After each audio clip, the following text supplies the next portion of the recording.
So I was talking to a friend the other day. She just started seeing this guy, like 3 dates in, and he drops that he has 2 kids, and she's spiraling. Spiraling how? Like she wants out or she doesn't know what to think? Both? She really likes him, but she's 28, no kids, and she's like, am I signing up for a whole life I didn't plan for? That's a legitimate question, though, because you're not just dating a person at that point, you're dating a situation. See, I actually push back on that framing a little. You're still dating a person, the kids are part of who they are, like any other life experience. But it's not like dating someone who, I don't know, has a dog or a demanding job. Kids fundamentally reshape your schedule, your priorities, your finances. That's a different magnitude. No, totally, the magnitude is different. I'll give you that. But here's my thing. If you write off everyone with kids, you're eliminating a massive chunk of the dating pool. How massive are we talking? Okay, so get this.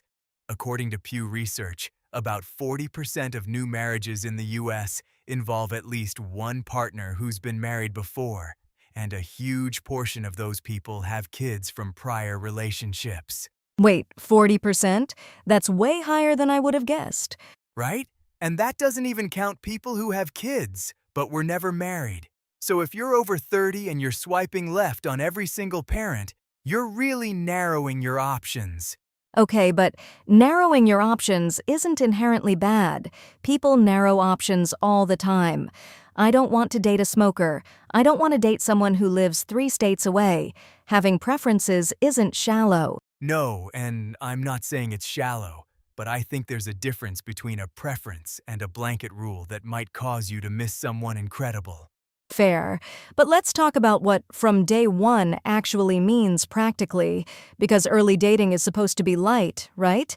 You're getting to know someone. And when kids are in the picture, there's an emotional weight from the jump. I actually think that's a feature, not a bug. Someone with kids has already been through stuff. They tend to know what they want, less game playing.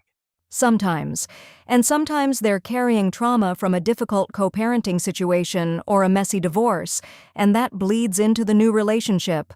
Sure, but people without kids carry trauma too. That's not exclusive to parents. True. But the co-parenting piece is unique.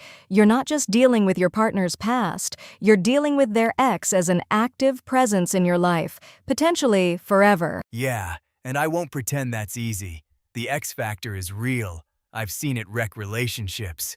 And here's the other thing people don't talk about enough. You will always come second to the kids. And you should. But can you handle that emotionally on date 5?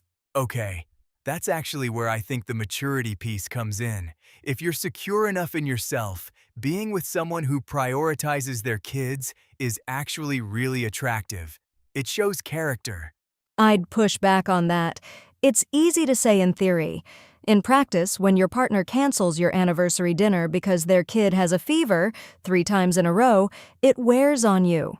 But that's life with kids. If you ever want kids of your own someday, that's going to be your reality too. It's just a preview.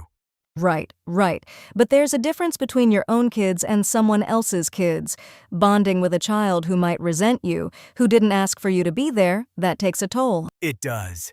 And I think timing matters. Most relationship experts say you shouldn't even meet the kids for at least 6 months, so the early dating phase can still be about just the two of you. That's a good point, actually.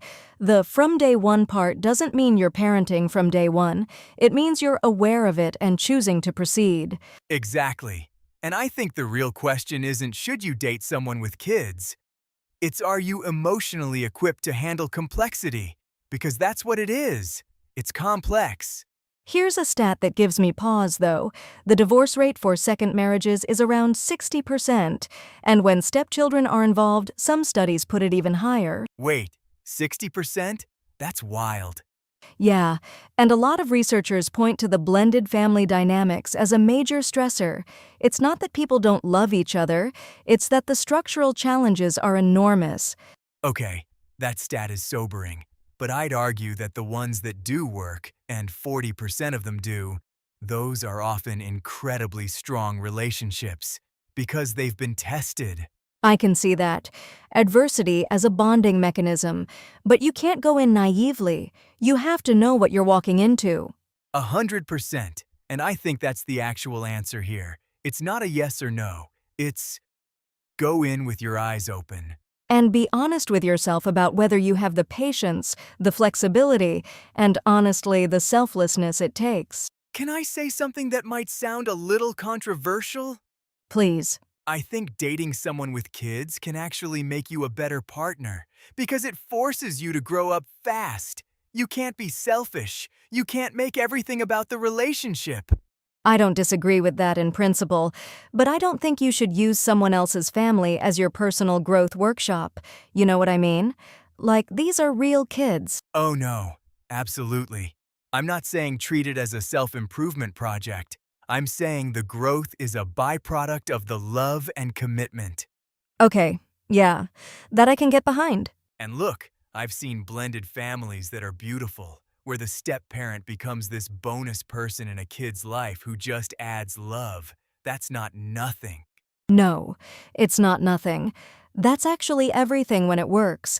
I just want people to go in clear-eyed rather than romanticizing it. So where do we land on this? Because I feel like we actually agree more than I expected. I think we do. Don't write it off automatically. That's your point, and I think it's right. But also, don't minimize what you're signing up for. Both things are true. Yeah, the person matters more than the circumstance, but the circumstance is real and you have to respect it. That's honestly the best way to put it. The person matters more than the circumstance, but the circumstance still matters.